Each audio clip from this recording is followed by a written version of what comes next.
aquilo que nós precisamos ouvir a partir do Senhor. Pai, que Ele seja um canal de bênção na vida de cada irmão nesta manhã. E que possamos sair daqui gratos, mais cheios do que chegamos. Porque sabemos que nós vamos sair cheios do conhecimento da Tua palavra. Muito obrigado por tudo, Jesus. Nós te agradecemos nesta manhã, em nome de Jesus Cristo. Amém.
Aí ele estava lá com o meu irmão lá, um dos mais velhos, ele já tem 88 anos. Tem hora que ela fica velha e fala que a memória dela toma remédio, a memória dela está só perdendo. Daí ela lembrou lá, nós estávamos lá, que ela estava tomando remédio, nós dando remédio para ela. Ela lembrou quando ele era menino, ele tem 70 anos já. Ó, 70 não, tem, a gente faz 70, entendeu?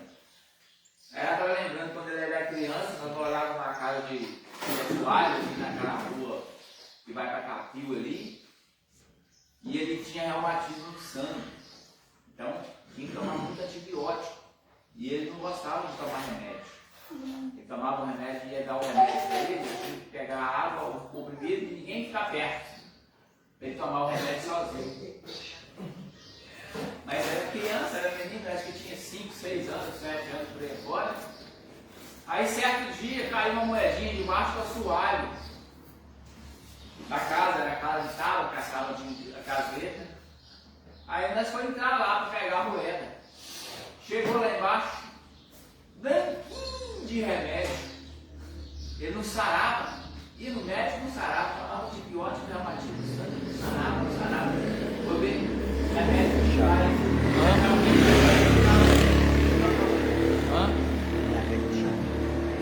Aí o que passou? Por que ela lembrou? Já lembrou? Porque aí daí pra frente, ele ficava Zetacil injetável.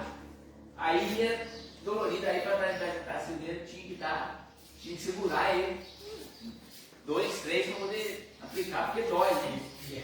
Aí ela estava lembrando, ele está com 88 anos, ele lembrando coisas que já tem mais de 70 anos, então na mente dela, por mais que ficou escondidinho lá, veio a dona. Então a nossa mente, irmão, nós não sabemos o segredo que tem. E a respeito do que eu quero trazer para a palavra de Deus, que nós ouvimos aqui, talvez não vai te servir hoje. O aprendizado que você ouve, a palavra que você ouve hoje,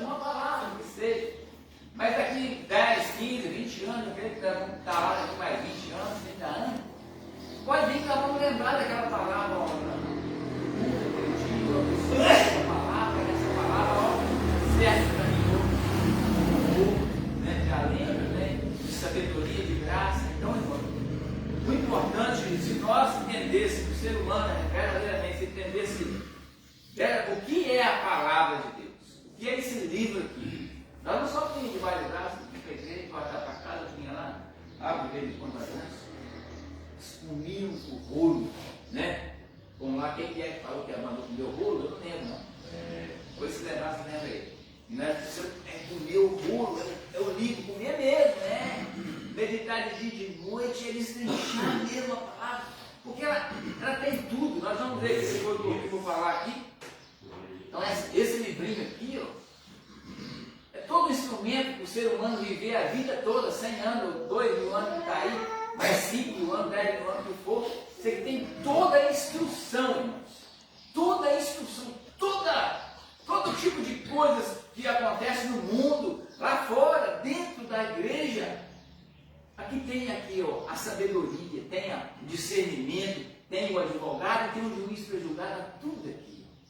E muitas das vezes, a maioria das vezes, nós, seres humanos, nós cristãos mesmo, temos contenda, aí nós vamos procurar lá. Não estou falando que é errado procurar o juiz ou o advogado lá para defender uma causa que nós mesmos poderíamos resolvê-la diante do estudo da palavra, diante do discernimento da palavra. Nós não precisaríamos nós passarmos no mundo lá, muitas vezes procurar o ímpio lá para decidir uma causa minha e sua aqui dentro da igreja.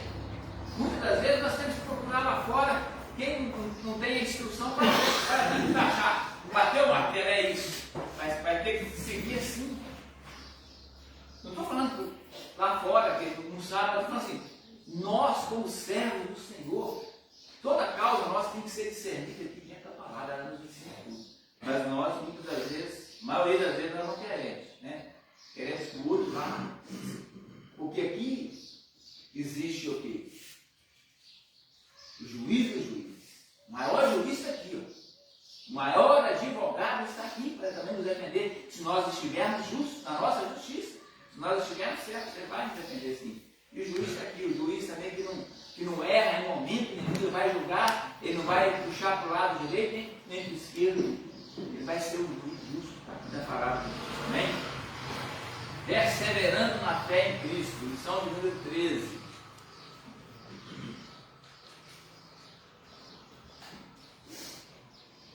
Perseverando na fé em Cristo.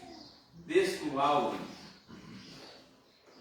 Diz assim: e temos muito firme a palavra dos profetas, a qual bem fazeis em estar atentos, como a uma luz que alumia em lugar escuro, até que o dia esclareça, ou até que o dia clareie, e a estrela da alva apareça em vosso coração. 2 Pedro 19. Olha que coisa tremenda esse texto aqui, algo nessa manhã, essa passagem bíblica aqui. E temos muito firme, com muita certeza, né? Com muita firmeza, a palavra dos profetas, a qual bem fazeis em estar atentos. A palavra dos profetas, nós devemos estar atentos, porque os profetas ali foram enviados por Deus, chamados por Deus, aqueles profetas verdadeiros, profetizaram coisas vindas de Deus.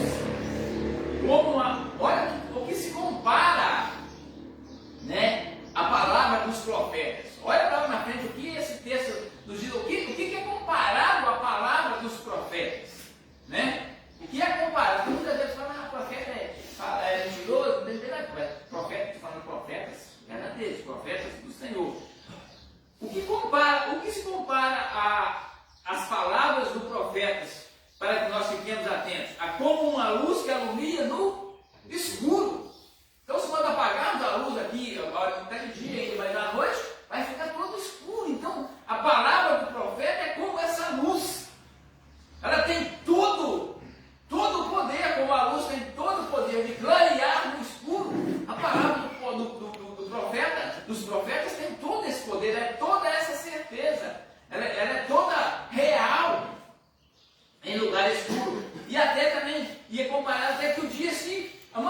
porque vem à noite, nós temos certeza que no outro dia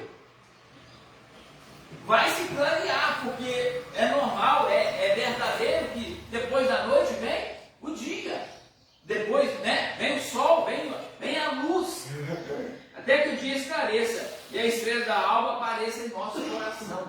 Então, as palavras proféticas, vindo do profeta verdadeiro, ela tem todo efeito, ela tem todo um argumento de transformação, de muda. Olha o profeta lá, Elias clamou aos céus para que viesse fogo, queimasse aquele altar. Olha a palavra dele para Deus.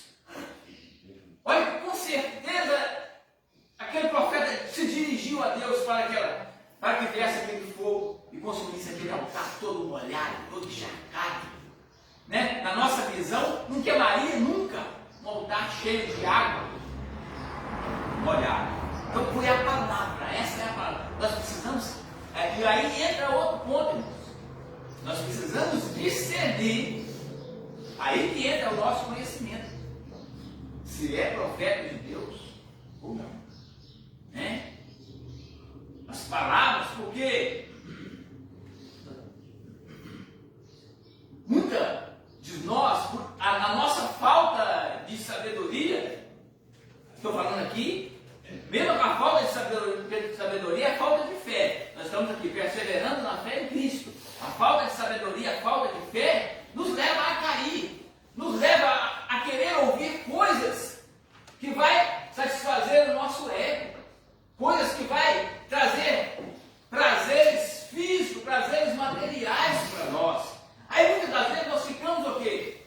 Cegos diante da profecia. Quando vem um profeta e fala que você tem que consertar a sua casa, porque seu dia está chegando, aí ele, isso aí é de Deus. Esse profeta não é de Deus, não. Consertar a minha casa está consertada. Eu estou andando no caminho certo, não tem nada atrapalhado comigo. Né? Aí nós pensamos, não, esse profeta aí não está com nada, não. Agora, quando vem o profeta, opa, amanhã vai ter um carro novinho na sua porta, outra glória, aí nós damos glória a Deus. Aí quando o outro profeta tem que consertar, aí nós ficamos assim, essa é a realidade dos dois, né? Na nossa igreja, a maioria de igrejas, eles querem ouvir, é que você vai ser próximo, você vai ter.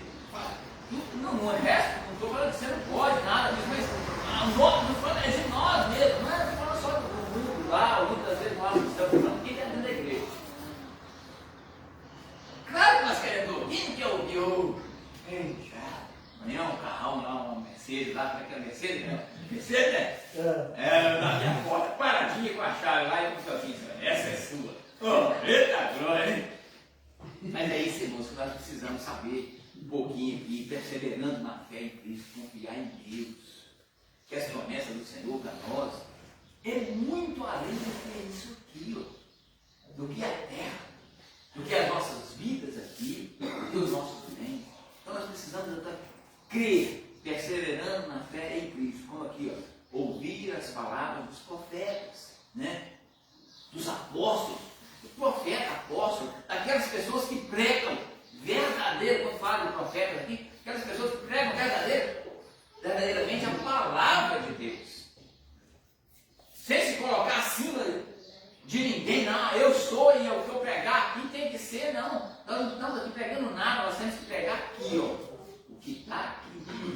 Eu não tenho nada, o pastor não tem nada, ninguém tem nada, o que tem aqui é só Jesus. Então nós precisamos ser sabedores dessas coisas, verdade prática.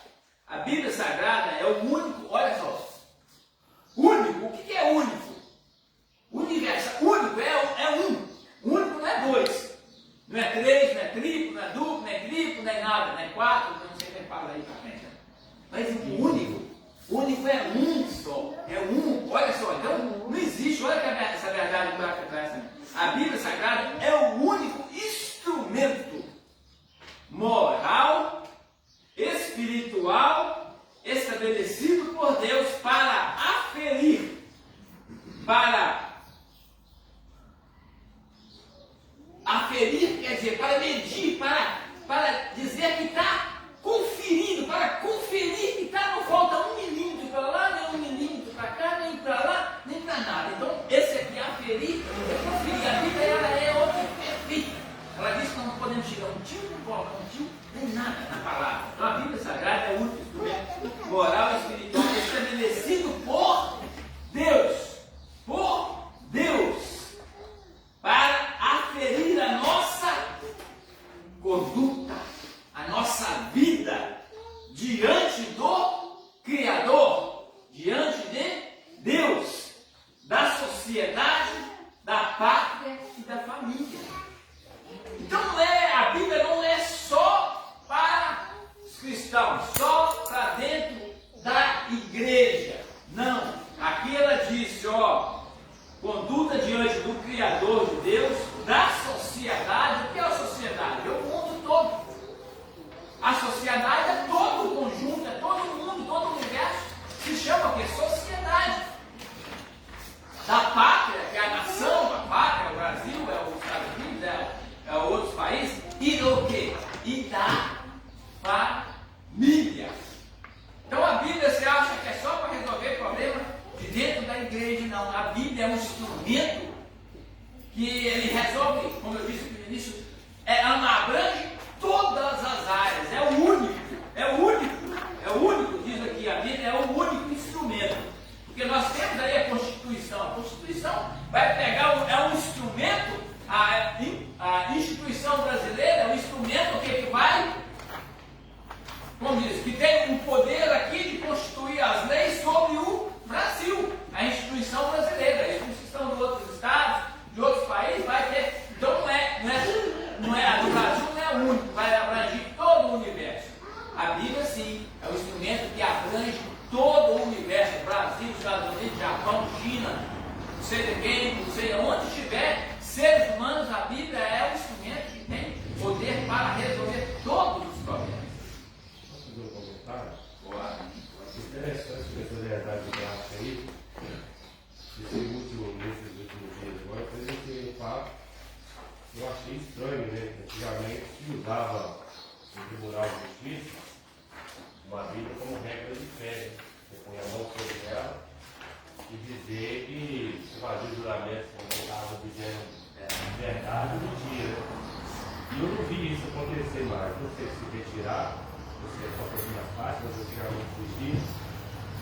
Só que quando a gente olha a respeito de aferir, de né, regra de fé, a gente olha que faculdade que faz hoje usa juramentos, né, principalmente na área da saúde, o médico, o enfermeiro, o técnico, o Tribunal de Justiça, sempre usa a Bíblia como referência para socorrer, para salvar, para ser verdadeiro nas suas atitudes, para ter ética, moral. Só que aqui, quando a gente vê, né, não existe outro manual para medir a nossa conduta. Aqui está dizendo que não é o homem, não é a mulher, não é o prefeito, não é o Estado, não é o governador, que vai medir como é a nossa conduta, como está a nossa conduta. Mas aqui vai dizer que a Bíblia Sagrada, é o único instrumento moral e espiritual para medir como nós estamos sendo diante da sociedade. Como está a nossa conduta diante da sociedade. Então, nós não temos que nos preocupar com a visão ou o que os outros pensam de nós. Porque o que os outros pensam de nós é uma característica deles. Mas nós temos que preocupar como nós estamos sendo medidos por Deus. O que o homem nos mede não nos leva para o céu. Mas o que Deus nos mede nos leva para o céu. Pastor, mas eu preciso ter uma boa aparência diante da sociedade. Claro, eu não estou dizendo que não. Eu estou dizendo que isso não pode ser o aferidor que vai medir a sua conduta. Eu tenho uma conduta a preservar diante do meu Deus. E se eu preservo ela diante do meu Deus, eu vou querer preservar ela diante da sociedade. Mas a minha conduta que eu preservo diante de Deus não é uma conduta louvável diante da sociedade. O que eu tenho a dizer? O evangelista disse aqui uma coisa que é séria, logo no início. Os profetas hoje, para ser bons, eles têm que ser mentirosos. Porque se eles forem verdadeiros, não serve mais. Infelizmente, essa é uma realidade. Profeta hoje, para ser bom, ele tem que mentir. Ele tem que chegar para você e dizer que você está vivendo uma vida de prostituição, que está tudo bem. Você está vivendo uma vida de adultério, tudo bem. Porque se você afrontar o pecado dele, você está errado. Você não é crente, você está faltando amor. E aí, como é que fica? Eu tenho que ir de acordo com a sociedade ou de acordo com a palavra de Deus? Por que Jeremias é conhecido como o profeta chorão? Olha lá, as lamentações de Jeremias. Porque ele era certo, entregava a profecia e o pessoal não gostava. João Batista, como é que ele pregava? Raça de víbora, foi tudo calhado. Então, se a gente for olhar, né, o aferidor, o medidor de caráter, de conduta, nós temos que olhar para Deus e perguntar como Deus me vê.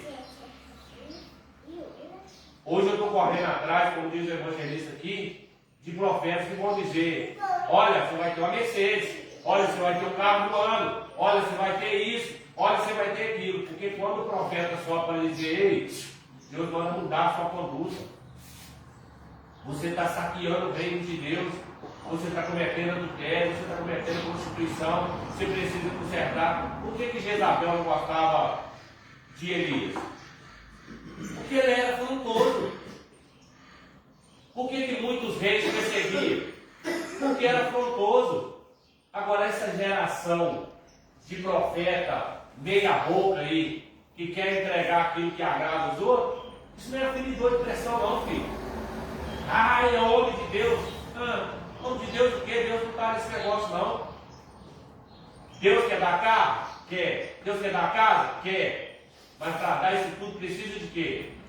De consertar primeiro. Vamos lá na história de Elias. 850 profetas usavam o altar de Deus. Eles eram o quê?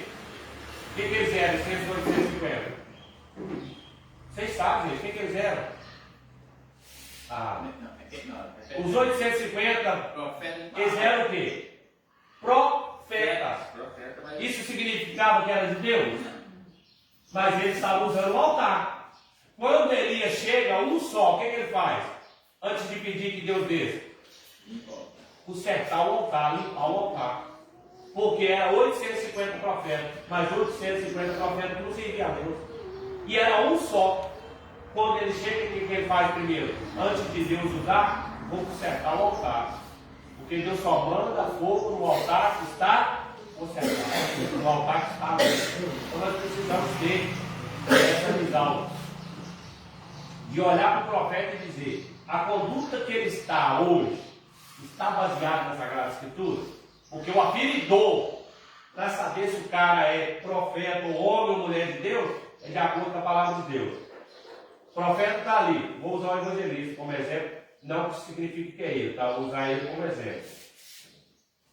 Está ali ministrando a palavra, ministrando estudo, porque é um profeta. Está ministrando a palavra, está pregando o profeta. Mas peraí, está vivendo adultério? E segundo a Sagrada Escritura está errado. Está mentindo. Está enganando. O aferidor de pressão que eu vou usar não é pela minha visão, mas é pela visão da Bíblia. Segundo a Bíblia, ele está correto? Então, o que está de errado? Ah não, mas ele está trazendo a palavra de Deus. Peraí, está trazendo a palavra de Deus, não está enganando. E aí, o que vai servir para mim? O modelo que está servindo para mim é que eu posso viver enganando, desde que eu estou pregando a palavra, está bom demais. Como está acontecendo muito por aí, que é tido como bom, é bom, faz isso, faz aquilo para os outros, mas está vivendo enganando os outros, está vivendo enganando Deus.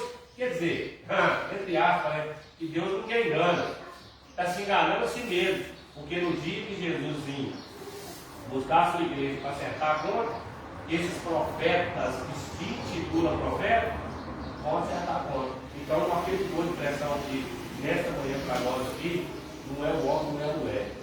O aferidor é a Bíblia Sagrada. Eu tenho que olhar o quê? O que eu estou fazendo está de conformidade com a Sagrada Escritura? Se não está, eu preciso mudar. Precisa do profeta vir me avisar que eu preciso consertar a minha vida? Ah, pelo amor de Deus, não precisa não. A maioria das pessoas querem que o profeta se levante para ele consertar a vida, porque não é a Bíblia. Não tem como regra de fé a Bíblia Sagrada. Primeira coisa que nós fazemos quando vai batizar, eu acho que todo mundo aqui já viu como é que é feito o batismo que a gente faz. Você promete honrar e respeitar a Bíblia Sagrada como regra de fé para a sua vida? Sim. Então você segue ela como regra. Então tá bom. Toda profecia, a Bíblia é uma profecia. A palavra é uma profecia. Maior profecia. Você quer ouvir profecia? É só ler a Bíblia. Que ela vai te revelar tudo. Né? Não quero ouvir o fulano chegar lá e falar, assim, sabe? Não. As profecias, a maior profecia está tudo aqui. A Bíblia é a profecia. A maior profecia, a boca de Deus. É o próprio Deus falando conosco. Aí é a maior profecia, porque o próprio Deus chegar para mim e falar assim, você tem que fazer assim, assado. Não é como o pastor, só uma rapidinha que é a respeito de ter bem, ganhar bem. Cara, nós precisamos, olha como o discernimento do ser humano é tão pequenininho. Né? Se falar que vai. Estamos citando negócio de carro, todo mundo quer ter um carro, citando assim, esse exemplo. Tem vários outros exemplos, carros, terrenos, tem muitas coisas. Mas olha só como nós somos, nossa mente é tão teórica e focada. Vai dar um carro. Olha o raciocínio assim. Deus vai dar um carro, igual o pastor, eu falei o que vai ter. Ficou agarrado, né? A marota. Quem vai ganhar a marota? Você vai ter coisa aqui para pôr na marota? É a mesma coisa, você vai ter um carro. Deus vai te dar um carro, mas o que vai fazer? Olha como Deus é bom e Ele sabe tudo. Se Ele quer te dar um carro, primeiro Ele vai te dar o quê? Condição, você ter um bom trabalho, você trabalhar com o seu dinheiro, você adquirir, ir lá comprar, tirar uma carteira primeiro, ir lá e comprar o seu veículo e poder, né, adquirir ele, com petróleo nele, andar nele. Ele vai pegar, você vai pegar com um carro lá de 100 mil na sua mão, você não vai ter condição de manter ele. Né? Então, assim, Deus não vai fazer essas coisas. Então, a nossa visão, o nosso ser humano, nós temos que saber quem nós somos, nós precisamos pesar na balança quem nós somos. Há muitas pessoas que querem ter um avião. Eu também queria ter um avião. Eu sempre tenho que ter uma expectativa. Eu posso falar isso mesmo. Querer também, muitas das vezes. Aí o pessoal fala, querer não é poder. Muitas das vezes é poder sim, querer. Se você lutar, batalhar e correr atrás, você consegue. Né? Mas eu estou nessa posição. Assim, eu queria ter um avião. Mas eu tenho que saber que eu tenho condição só de andar de bicicleta. Depois de andar de carro. Não conseguindo andar nem a pé. Nem a pé. Então muitas das vezes nós queremos algo assim, fora dos parâmetros. Então, não fala do cara que você não pode ter o avião. Cara, todo mundo tem condição. Igual o pastor, qualquer um que tem condição. Depois ele pode ter sim, não. Mas fala hoje, amanhã, quem sabe amanhã é só uma chavinha na porta. Né? Mas eu falando assim, então, porque nossa mente, nós não de todos, não falamos de ninguém lá do mundo, mas de nós, muitas vezes nós pensamos, se eu tivesse assim, era tão bom, né? Mas sabemos que se nós tivéssemos, não ia fazer aquela. É interessante. Olha só como que nós somos. Essa caneta de ouro fica aqui. Aí nós somos. Olha, aí chega um dia, pastor chega. Olha, presentear o seu com essa caneta. E dá a caneta para mim. Aí eu tenho aquela caneta, depois eu passo lá a caneta, depois aqui já não tem mais valor mais. Já passa. Olha só como nós somos. Nós queremos almejar tantas coisas, mas quando nós temos, aquilo já passa a ficar pequenininho. Então nós precisamos ter cuidado dessas coisas. Nós queremos só por ver assim, nem vai ser útil para nós. Nem vai ser útil. Então, não estou dizendo que você não pode ter, mas são coisas que não vai resolver nada lá na frente.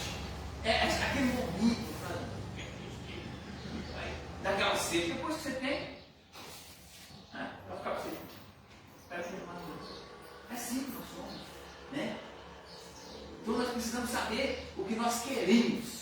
Eu disse aqui, eu sempre eu falo, nós precisamos ter certeza, convicção do que nós queremos quando nós nos dispomos a estar na casa de Deus, quando nós aceitamos o Senhor como nosso Salvador. Ele nos aceitou, né? Como nós reconhecemos que Ele é o nosso Salvador, o que nós queremos? Salvação. O propósito, o que é a salvação? Nós vamos em busca dela, nós somos salvos pela graça, né? Então, essa salvação, nós nunca podemos falar outra coisa, nós nunca podemos falar assim, eu já sou salvo. Nós não sabemos. Quem sabe se nós vamos ser salvos é só Deus. Nós caminhamos de acordo com a palavra para a salvação, né? Conhecendo o caminho, andando no caminho, né?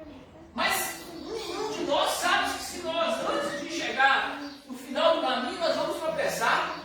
Só Deus sabe. Então nós nunca podemos bater no pé. Eu já sou salvo, o fulano vai ficar por aí, mas eu já sou salvo. Não, nós não podemos. A Bíblia diz que nós devemos perseverar até o fim, até o final, até chegar no final da estrada. Então nós precisamos estar o quê? Cientes de que nós dependemos disso aqui, ó. A palavra, se nós quisermos alcançar o céu. A fé, nós precisamos crer em Cristo, o único que nós precisamos crer, né? Os irmãos querem falar alguma coisa? Irmãos, qualquer dúvida, não leva para casa. Pergunta. Pastor, está ó, piadinho. Eu sou só. Responder. Porque se não levar a dúvida, irmão, ainda vou chegar em casa, né? Fulano falou que lá que entrou no meu coração. E talvez nós falamos as palavras aqui na frente, quem está na frente, irmão, talvez eu fale uma palavra aqui, ela acha lá uma terra meia para lá e para cá, aí ela faz, ela frutifica, mas do jeito errado, ela traz um galho para um lado, um galho para o outro. Então nós precisamos tirar dúvida. Nós cristãos não podemos ter dúvida com a palavra de Deus. A palavra de Deus não veio para enganar ninguém, não veio, ela veio o quê? Para ser paz na vida de todo mundo, ela não veio trazer confusão para ninguém. Essa palavra aqui, ó, minha Bíblia não está de acordo, mas eu estou achando que é a palavra que está errada, não é eu. Aí pega instrução, o pastor, o diácono, o irmão, aquele que tem mais intimidade, não tem nada mais não, irmão. O pastor falou que negócio assim, estou sem jeito de falar com ele, você sabe, pode dizer, o que é aquilo ali? Eu não entendi bem, para tirar as dúvidas, nós não podemos ficar com... A dúvida é uma coisa que nos destrói. Eu vou fazer, não vou fazer, eu vou fazer. Nós não podemos, nós temos que ter certeza daquilo. Nós temos que ter certeza daquilo que nós fazemos e nós assumimos nosso momento. Eu decidi esse caminho. Se quebrar a cara, não vem querer depois falar que foi o outro que me levou. Não, nós temos que assumir o nosso erro. Saber que eu fui nesse caminho porque eu escolhi. Não fui induzido por ninguém. Porque a maioria de nós, quando somos bem-sucedidos, aí está tudo bem. Mas quando nós não somos bem-sucedidos, aí nós queremos achar o culpado atrás de nós que nos empurrou para aquele lugar. Amém? Leitura diária. Segunda, Êxodo 5:1. A expressão assim diz o Senhor é o selo da autoridade da Bíblia. Terça, Marcos 7:13. As Escrituras Sagradas são a palavra de Deus. Quarta, João 10:15. O Senhor Jesus, a maior autoridade no céu e na terra, disse que a Bíblia é inerrante. A Bíblia não erra. A Bíblia é certíssima. Quinta, Hebreus 4:12. A palavra de Deus é poderosa para alcançar o mais íntimo do ser humano. Sexta, 1 Pedro 1:25. A validade da palavra de Deus é para sempre. Sábado, 2 Pedro 1:20-21. A Bíblia Sagrada foi produzida por homens movidos pelo Espírito Santo. Olha esse da sexta aqui, 1 Pedro 1:25. Olha que benção. A validade da palavra de Deus é para sempre. Ela não vence. A palavra de Deus não vence. Ela não tem vencimento. E todos os produtos que nós compramos aí têm data de validade, né? Essa palavra aqui, ela não vence. Ela se renova a cada dia ela está mais nova. Cada dia mais ela vai se renovando, ela vai se transformando, ela vai ficando porque é a palavra de Deus. Introdução. Introdução. Leitura bíblica em classe. Estou pulando aqui porque a minha revista de fé. Leitura bíblica em classe, 2 Timóteo 3, 10 ao 17. Eu vou ler o primeiro versículo, os irmãos vão lê-los posteriormente. 1 Timóteo 3, 10, 17, versículo 10 diz: Tu, porém, tens seguido a minha doutrina, modo de viver, intenção, fé, longanimidade, amor, paciência.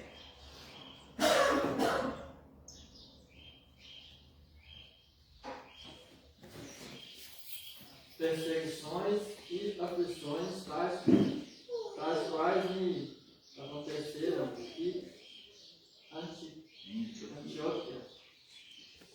em Icônio e em Listra, quantas perseguições sofri, e o Senhor todos me livrou. E também todos os que piamente querem viver em Cristo Jesus padecerão perseguições. Mas vários homens, mais enganadores, irão mal para o pior, estarão sendo enganados. Porém, obedece naquilo que aprendeste, e que fosse inteirado, sabendo que quem os tem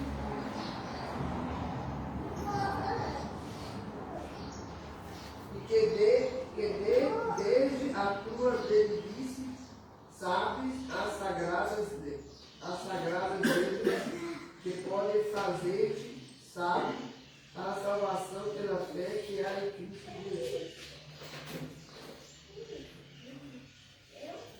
Todas as Escrituras, divinamente inspiradas, é proveitosa para ensinar, para redarguir, para corrigir, para instruir em justiça. Para que o de Deus seja perfeitamente instruído para toda a boa obra. Amém? Olha o texto aqui. O texto que Paulo escreve, né? Aqui, segundo Timóteo. Paulo está falando dele a respeito aqui daquilo que ele passou, né? As corrupções, os males que os profetas, que os servos, que os seus discípulos, que os discípulos de Deus passaram. Então Paulo está aqui o quê? Falando para Timóteo a respeito aqui daquilo que ele passou, daquilo que eles iriam passar também, para que aquilo poder o quê? Só aqui em 2 Timóteo 3, verso 1 diz assim: sabe, porém, isto, nos últimos dias sobrevirão tempos difíceis. Paulo estava alertando Timóteo ali sobre os últimos dias, sobre os tempos difíceis que viriam e que virão, né, nesse tempo aqui que veio e vai sobrevir em nossos dias. Nós também passaremos tempos difíceis, irmão. Por isso que a palavra nunca ela vai vencer, a nossa palavra, a Bíblia não tem vencido. Ela serviu para o povo lá no passado, no início, e tem servido para nós hoje. E vai servir amanhã também para aqueles que virão após nós amanhã também.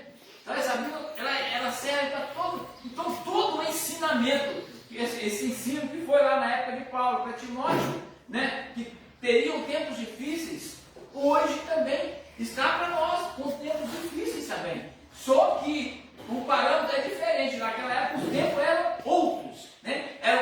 Parece que era um outro tipo de dificuldade, tempos difíceis. Hoje nós vivemos um outro tipo, os outros tempos difíceis hoje, né? É muita heresia, muita falta de crença. Nós vemos um mundo aí perdido, a idolatria, a prostituição, tantas coisas, a falta de fé, né? A incredulidade, muitas coisas nós vivemos nos dias de hoje.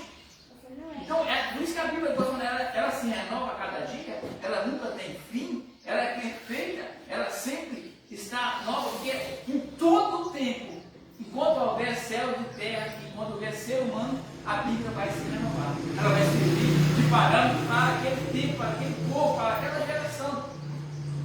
Então, se nós vemos aqui no tempo de Timóteo, Ele está para aquele tempo, ele já estava alertando Timóteo, ó, vão vir tempos difíceis, tempos de luta, tempos de tribulação, mas perseverai. Como diz o texto, e perseverando na fé em todo o tempo, todas as gerações, irmãos. Todas as gerações que se perseveraram no Cristo foram mais do que vencedoras.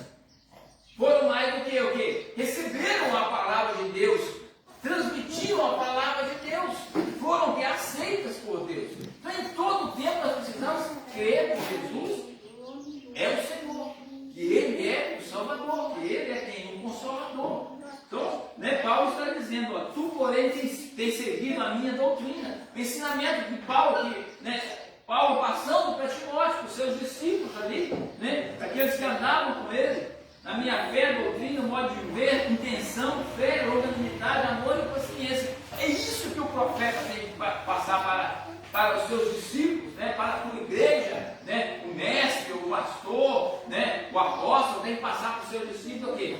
É essas coisas, esses atributos aqui, irmãos, que é o quê? Fé, longanimidade, amor, paciência, benignidade, bondade, tudo é isso que nós precisamos aprender aqui.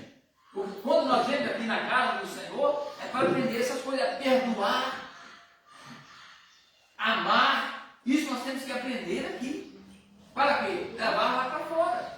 Para transmitir para outros que não têm esse entendimento, que não aprenderam, que não estão aqui para aprender. Então, o segredo, a motivação, a ocupação, o dever dos discípulos, do apóstolo, é transmitir a palavra, é ensinar aquilo que aprenderam de quem? Aprenderam o quê? De Cristo, do próprio Cristo, de aprenderam de Deus, amar, perdoar. Perseguições, ele está dizendo aqui para Timóteo, ó, perseguições, aflições, tais quais me aconteceram em Antioquia. Paulo já estava condensado em Antioquia, foi perseguido, foi caluniado. Por onde ele passava, Paulo passava, ele era perseguido também, irmão. Ele não passava lá e vinha aquela multidão, mas vinha os perseguidores também, vinha tudo em cima dele. Ele tinha que fugir, tinha hora que tinha que sair no meio do povo, para sair fora, porque era perseguido. Todos aqueles que são ministradores da palavra de Deus, eles são perseguidos. Talvez você não está vendo, talvez ele pode aqui, não está, o pastor não está perseguindo, ninguém é perseguido, mas não está aqui, o visual, mas aqui, mas o espiritual está, lá fora está, só que nós não estamos vendo, mas tem alguém lá fora.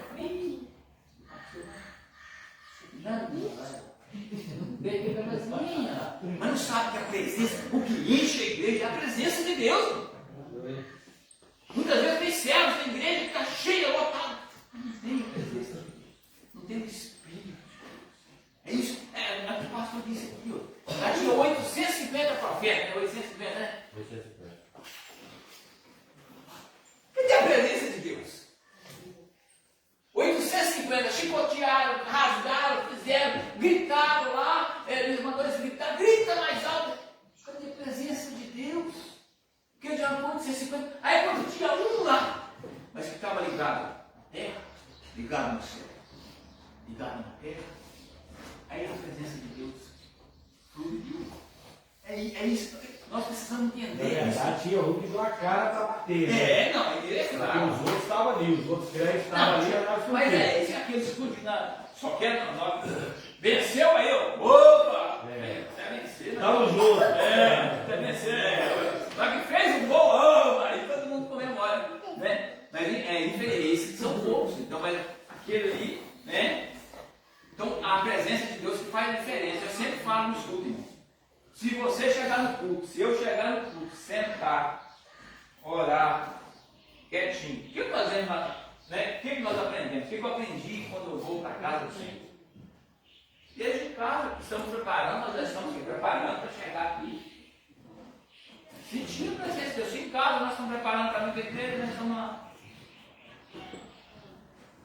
Com os pensamentos lá não sei aonde. Ainda chego aqui com os pensamentos lá não sei aonde. Ora, senta ali. Louva. Tem a oportunidade que o irmão mercado dele. Pastor vem, prega a palavra.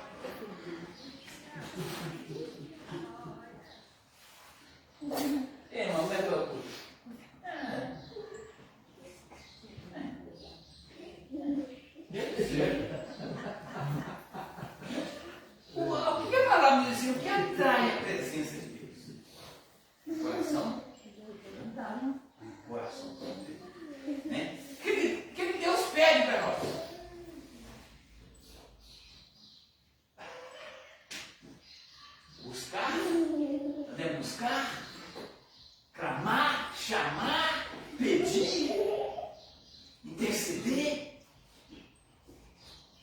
que nós temos liberdade.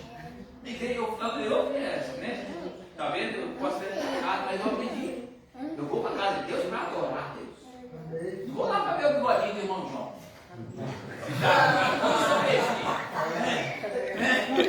Não vou lá para ver se o pastor está de gravata, sem gravata, de paletó, sem paletó, não. Eu vou na igreja para sentir a presença de Deus. Porque ali, né, Deus não habita, né? Deus fala, habita em tempos, como diz, habita em tempos, a morada dele é 4 paredes, a morada dele é nossa. Mas nós, quando estamos aí reunidos, nós estamos reunidos, o Senhor está, né?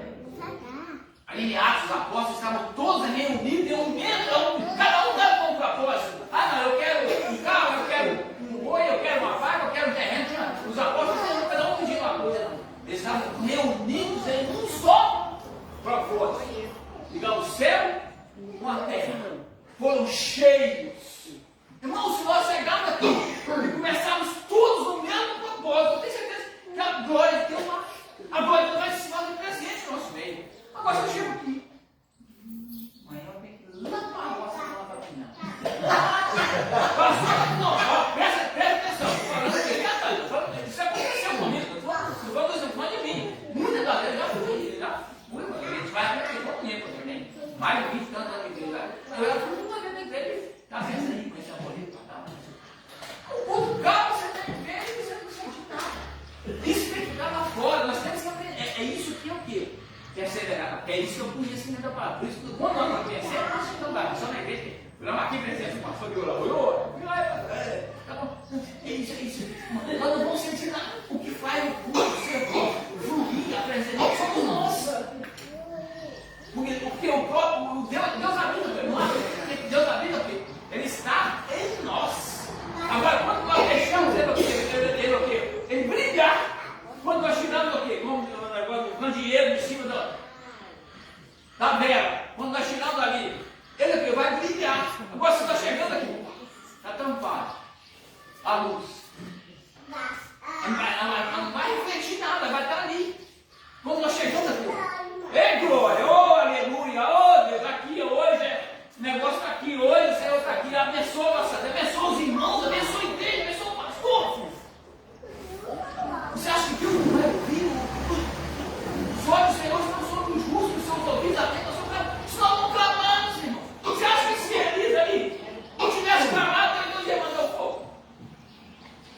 Deus podia ter mandado o fogo, mas para que a palavra dele se profetizasse, ele precisava de clamar, porque o povo vê que ele estava clamando a Deus, que aquele fogo veio de Deus. Porque mesmo se ele chegar aí, só clama baixinho assim, igual você chega agora, nós chegamos na igreja, fica mudo aqui, caladinho, mas Deus vai fazer missões. Você diz, oh glória, aleluia, o irmão sentiu, então, Deus vai, né? Nós estamos vendo que nós estamos clamando a Deus, nós podemos falar, caladinho sim também, irmão. Mas muitas das vezes nós precisamos do quê? Expandir para as pessoas, né? Não é que você vai ser melhor do que o outro, não. Porque eu falo na igreja, nós temos liberdade agora. Nós temos que dar, na igreja eu vou tocar glória. Você dá glória na rua? Só tem um que eu vejo dar glória na rua, passar andando, dando glória na rua. Que carinho que eu vejo. Irmão Adão. Porque passa, o irmão Adão passa com aquele carrinho de som na rua aí. Ele vira e mexe quando eu vejo na rua, ele passando glória. Ô glória a Deus. Ninguém de nós anda na rua dando glória a Deus, não. Nunca vi ninguém. Então o lugar da glória é onde?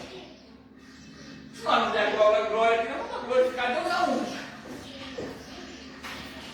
Com a nossa boca, nós glorificamos a Deus sim, com o nosso vestir, com o nosso andar, com o nosso caminhar, mas com a nossa voz, o único lugar que nós temos liberdade da glória. Se você daí dando glória a Deus aí, ele já foi chamado, muita gente doida, eu não vou ter carrinho dando glória a Deus na rua. Eu conheço ele, como peguei, que eu reparti as palavras, gosto demais, é um homem abençoado, mas chamei o dia. Pai, o dia que ele tiver de cá pegar, eu vou até falar para avisar o pastor Pinheiro, se não tiver um dia, trazer. É simples, mas traz a palavra, entendeu? Então, isso nós precisamos agora sim, eu falo aqui verdade. Faz um teste. No culto hoje ou amanhã, qualquer dia, vou fazer diferente. Começar a hora, chegar às 6h30, hora preparado para a igreja, vou começar com um hino, louvor, e glória a Deus, tomar um banho, vestir a roupa, pegar na igreja, chegar ali, orar e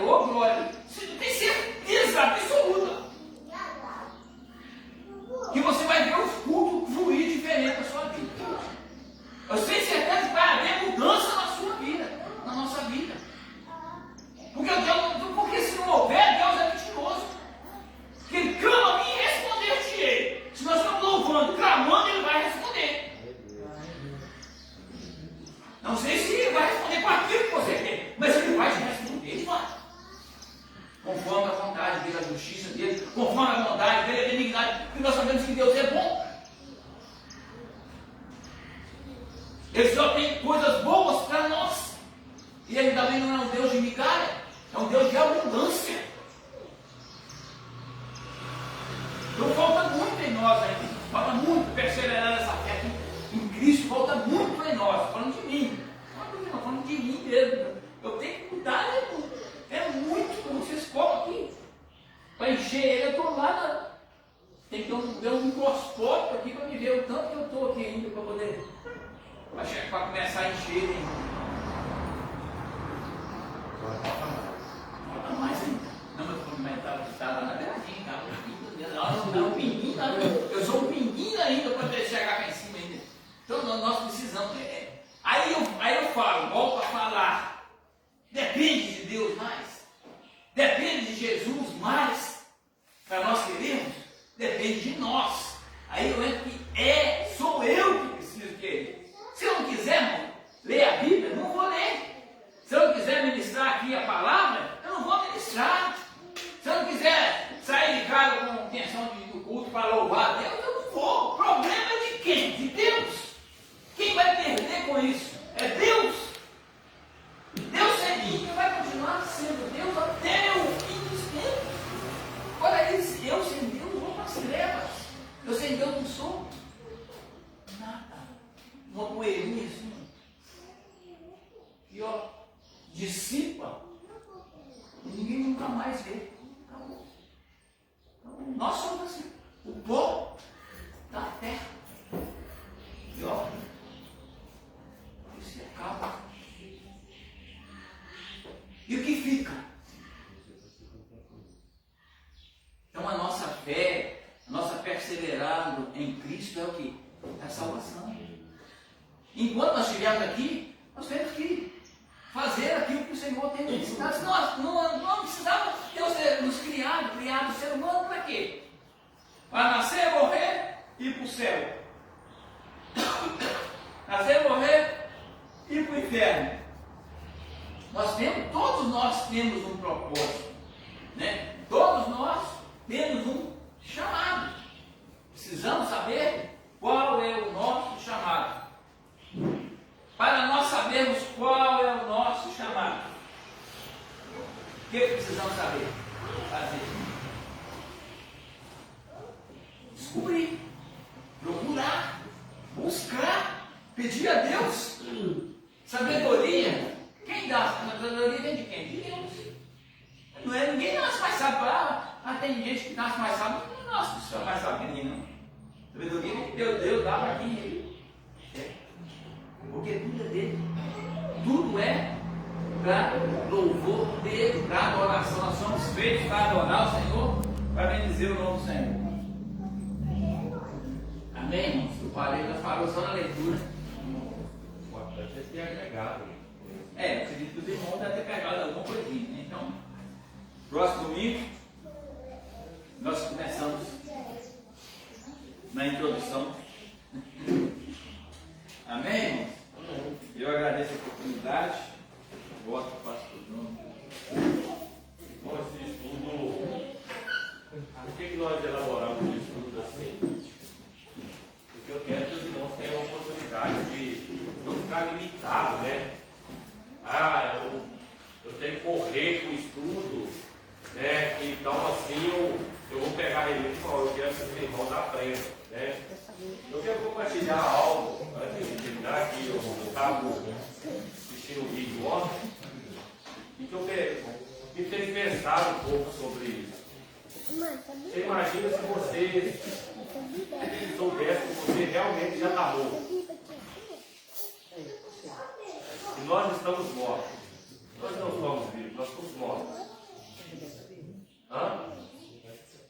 Não, nós já estamos mortos. Não, pastor, mas eu estou vivo, não, você está morto. Você já sentiu dor esse mês? Dor esse mês? Alguma dor? Já sentiu, Deus? Não sentiu, hein? Já sentiu, varão? Já?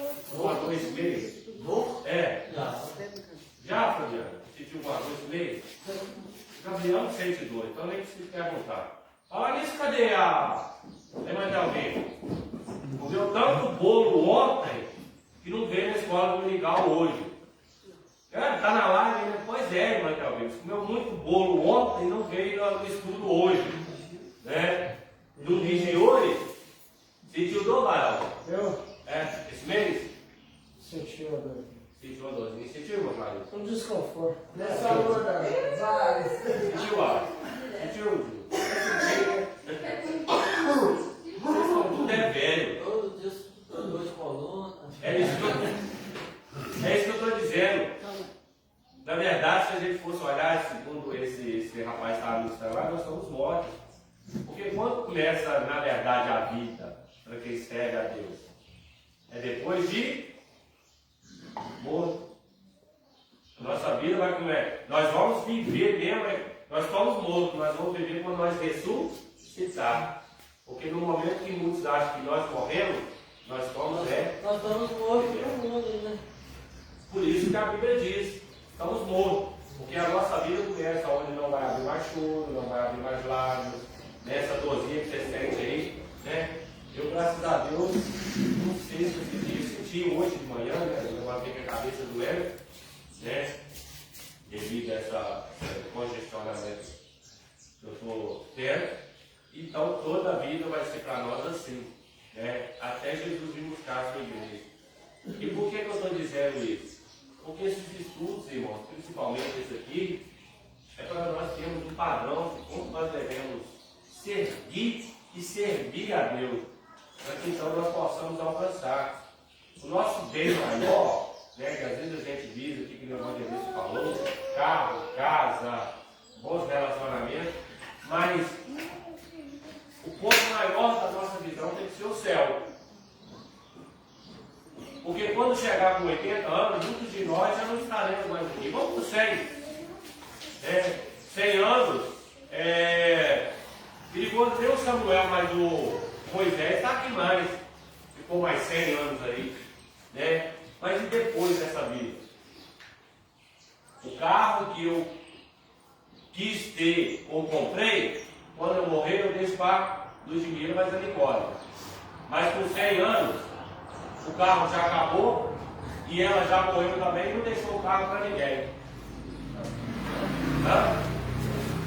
Com 100 anos o carro já acabou, filho. Né? Agora, e o legado? E o conhecimento da palavra de Deus, aquilo que você adquiriu, aquilo que você está vivendo diante da presença de Deus? Vai ser enterrado? Não. Você carrega ele para a vida toda. Ah, pastor, mas morreu, acabou. Acabou com o mundo. Mas o nosso legado continua, porque a Bíblia diz que nós teremos galardão daquilo que nós fizemos. Fala para mim, Ludmila. Você que está estudando, está em qual período de psicologia? O quarto período de psicologia. Qual a recompensa que Deus vai dar para quem faz a maldade? Qual o galardão? Ué, não tem galardão? Não tem recompensa para a maldade? Galardão para a maldade? Só tem recompensa e galardão para quem faz o bem? Não, sei lá. Não.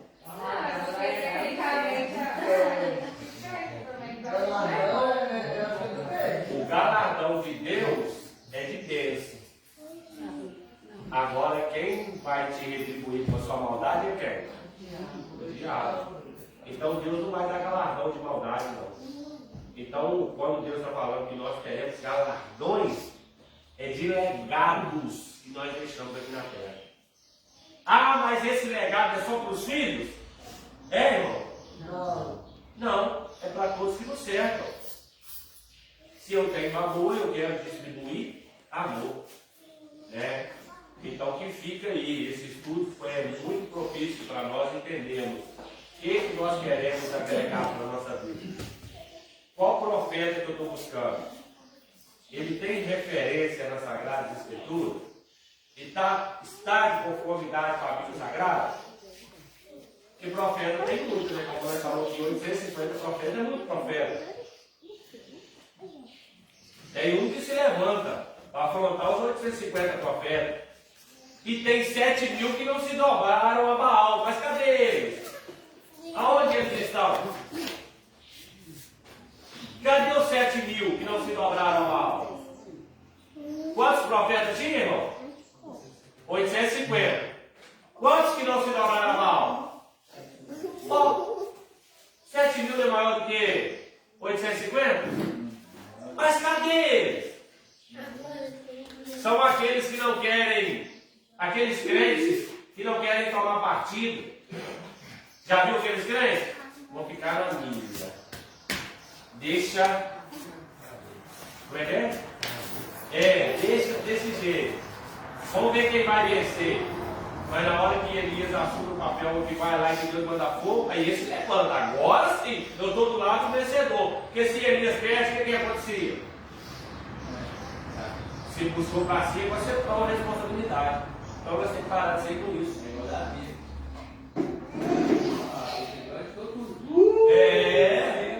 É sempre assim, irmão. Então você toma uma posição. Ou você é servo de Deus, compra a briga de servo de Deus, a briga de Deus, ou você fica aí escondido só esperando alguém ser agraciado com a honra, com a bênção de Deus, porque Deus, Ele tem prazer em honrar aquele que se levanta e toma posição.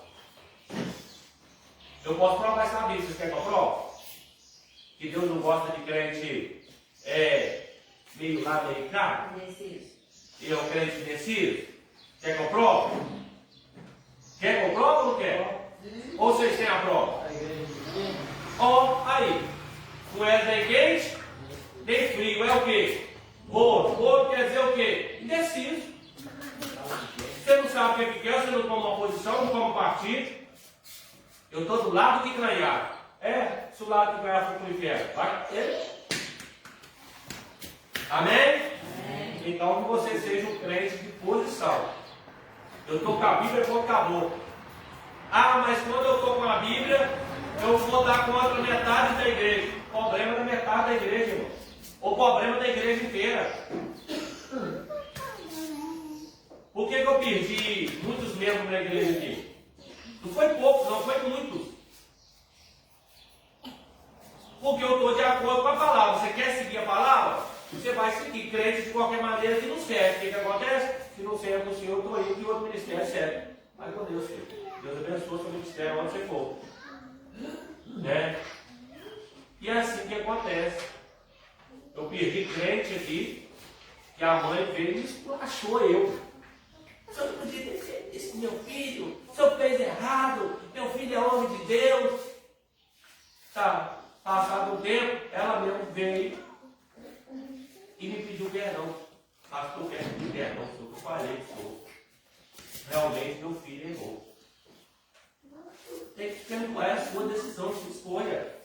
Agora eu não posso deixar que o altar de Deus me bagunça. É a igreja de Deus me bagunça. Então por isso que o profeta, o homem de Deus, por isso que eu dou liberdade à igreja de falar, pastor, isso está errado. Segundo a Bíblia está errado. Vamos consertar isso aí para nós direcionar. Porque o maior centro de profecia hoje é aquilo ali. Bíblia Sagrada. Não é o homem que se levanta, vem aqui e prega meia dúzia de palavras, não. Porque de meia dúzia de palavras dependendo ali, ele estudou aquilo tudo ali para camuflar o engano que ele às vezes quer causar. Se eu quiser comover o coração dos irmãos, eu pego uma palavra triste ali, chego aqui, comovo o coração dos irmãos, mas eu quero pregar na verdade. Eu quero que quem suba aqui no altar seja um profeta de Deus sim, que pregue sobre Deus derramado, da casa, carro, bênção, mas que no momento oportuno também, que for preciso pregar para Deus, afrouxar um pouco, pregue.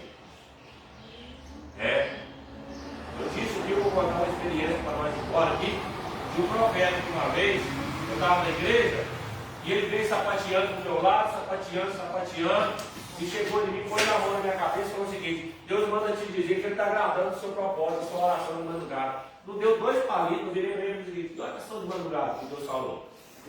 Não dou hora de madrugada. 2 palitos, na hora eu falei assim: mas Deus falou que está agradando o meu propósito, minha oração de madrugada? Eu não estava orando de madrugada. Aí para massagear o ego do pregador, eu vou falar, eita glória. Eu estou enganando a quem, irmão? Estou enganando eu mesmo, eu sabia que eu não estava orando de madrugada. Mas se eu fizesse isso, eu ia levantar a moral dele. Você acha que ele ficou satisfeito? Você acha que ele ficou satisfeito comigo? Não ficou, ué. Teve um dia que eu estava lá para louvar no ministério. Aí, dava um terminei de louvar, o pregador falou assim: olha, Deus não te dizer que você está para você. Porque senão sou eu. Aí, que Deus é esse, irmão? Que Deus é esse? Que está querendo destruir casamento? Tirar uma para colocar outra? Uai? Não, irmão, não aceita. Não aceita, irmão. Não aceita alguém chegar se achando inspirado por Deus, pôr a mão sobre a sua cabeça e falar uma coisa que às vezes você sabe que ele está fazendo, né? E você concordar para, ou às vezes até mesmo com vergonha, né? Concorda, leva para sua casa de maldição, então, né? Amém, irmão? Amém. O diácono Nelson também tem uma experiência, né? Que ele me contou um tempo. Posso contar? Pode. O profeta chegou no trabalho dele e falou, pediu uma oferta que ia desenterrar alguma coisa lá, ó. Conta aí que é melhor. Eu fui na igreja, aí ele foi, olhou a placa do meu carro, aí depois ficou sabendo que eu trabalhava, aí no outro dia chegou ele lá. Ele e um outro ajudante dele. Chegou e falou assim: lá no fundo lá tem um trabalho enterrado. Essas portas aqui, se eu não desenterrar, eu fechar. Eu falei: ô irmão, deixa eu te falar com uma coisa. Quem abrir essa porta aqui é Jesus Cristo, aí fecha ele, viu? Aí ele começou mesmo, falou assim: é que Salomão deu 1000 boi para colocar. Eu falei: rapaz, Salomão deu 1000 boi, Deus falou com os bois aqui dele, ele vazando, deixa. E ele queria 9.000 reais. Aí agora foi deixando, foi caindo, até você na oferta que você pegava durante o dia aqui, você leva ele no hotel. Ele falou: tá bom. Sai pra lá, ó, sacanagem. Canta. É isso que vocês têm que estar preparados. Porque se vocês estiverem de acordo com a palavra de Deus, a Bíblia diz que a bênção seguirão os que creem. Seu trabalho foi Deus que te deu, ele arranca a hora que quer e abre até outra porta se for possível. Seu carro, que não é seu, é de Deus, ele te dá a outro lugar. Tem mais. Ele falou assim que eu ia ter uma caminhonete. Cadê? A melhor que ia ter na cidade ali. Foi na caminhonete, né? Tem um Linha, tá bom demais. Condição para ter, só tem. Sim, mas Né? Não quer, então Deus conhece o coração da gente. Ó, um profeta foi dentro da minha casa. O profeta foi dentro da minha casa. A minha ex-esposa assim, e eu assim. Uma missionária assim, e eles orando. No meio dessa oração, Deus me perdoe se eu estiver mentindo. Ele falou o seguinte: Deus manda te dizer que você terá um filho varão. Não, falou que você tentou o pedido da minha mãe. Tinha se atentado o pedido e o clamor da minha ex-esposa que Deus ia dar um filho varão. Primeiro, eu já tinha feito vasectomia. Então o filho seria de outro. Talvez até agora cumpra a profecia na vida dela, mas na minha não vai cumprir. Né? De um filho varão, que era desejo do coração dela. Segundo ela, eu não sei, né? Se tinha, se não tinha, porque no coração do homem a gente sabe, que ela não tinha pedido filho varão a Deus. Né? Então ele entregou essa profecia, não era para mim. Aí às vezes a gente fica, quem não tem maturidade na palavra de Deus e espiritualidade, vai ficar com aquilo, e agora? Agora eu tenho que varão, eu tenho que preparar, eu tenho que fazer isso. Então quando eu tenho maturidade espiritual, conhecimento da palavra de Deus, eu vou dizer o seguinte: peraí, Deus conhece meu coração, eu não estou pedindo filho. Se Deus me der um filho hoje na vasectomia, Deus vai colocar em peso o cargo sobre mim. Por quê? Eu vou ficar pensando, preocupado, vou ter que fazer o DNA. Depois o povo ficou passando bom ver falando que era Samuel. Aí depois falaram que era o Samuel, que era o filho varão. Peraí, o filho farol é do humilde parafudiano, não tem nada a ver conosco, né? Então assim, fica esperto com quem chega perto de vocês. Entregou a profecia? Analisa. Como é que eu vou analisar? Está em conformidade com a Sagrada Escritura? Está em conformidade com aquilo que eu acredito? Se não está, estou fora. Eu quero na hora. Amém, irmão? Vamos orar, porque tem um café ali delicioso. Tem 3 tipos de café ali. Na azul é queimadinha, na marrom café doce e na vermelha café margoso. Não tem queimadinha ali não, tá, irmão? É brincadeira. Porque senão os irmãos vai tudo para azul achando que é queimadinho e não é não. Acaba achando que às vezes é mesmo. Às vezes é mesmo, né? Que ninguém falou que não é, às vezes até pode ser.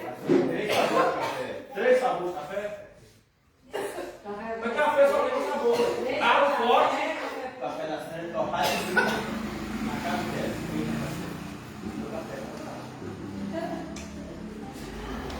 Olha, irmão, vamos orar, porque essa profecia não ligou não.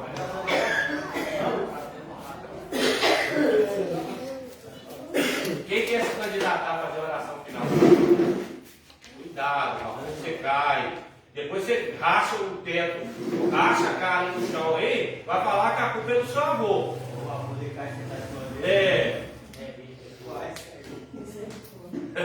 Daqui a pouco vai comer um pedacinho de bolo do seu capote. Quer se candidato a orar, irmão? Flaviana? Vamos lá. Dona Sandra? Sardinho?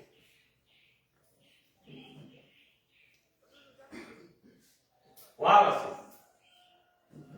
O Wallace vai. Então, ora. Valéria. Talvez sou eu, gente, que é isso, não. Não me faça Vai, Clarice. Tem que parar com isso, ó, né? Você tem que orar. Vai lá. Vai você ver. Deus, Pai, obrigado, meu Deus, mais uma vez. Poder estar aqui, mais uma vez, para aprender mais de Ti. O Senhor veio, meu Deus, fortalecer cada dia da tua amor, da tua graça, do Teu poder, que o Senhor veio nos livrar de tudo que prover do Senhor, e nós podemos chegar a cada dia mais a Ti, para que o Senhor possa nos fortalecer também e crescer mais no Teu amor e na Tua palavra. Que nós devemos ser obedientes ao Senhor, para que podemos alcançar o Senhor. Obrigado por tudo, em nome de Jesus. Deixa eu ensinar um modelo de oração para vocês, que às vezes tem vergonha de fazer oração. Vocês viram que a irmã Clarice orou, né? A Clarice orou, ele falando. Oração, essa é a oração dela, né? Minha oração. Mas a oração ela pode ser o seguinte, irmão, se eu falar com você, irmão, olha aí, deixa eu ter uma palavra de eloquência para ficar orando. Mas se você simplesmente falar o seguinte, Deus, quero só agradecer ao Senhor por esse momento. Muito obrigado pela oportunidade. Amém. Isso é uma oração? É uma oração. Simples e objetiva. Do mesmo jeito que Deus ouviu a oração da irmã Clarice, Deus vai ouvir sua oração simples e objetiva. Por que eu estou dizendo isso? Você não tem vergonha de orar, não? Simplesmente você falar assim, tá bom, pastor, vamos orar então. Jesus, obrigado. Amém. Por oração. Amém? Estenda as mãos. O amor de Deus Pai, a graça salvadora do Senhor Jesus Cristo, a doce transformação do Espírito Santo, seja com todos, não só hoje, mas para todos sempre. A igreja comprada no Senhor Jesus, diga amém. Não tem nada.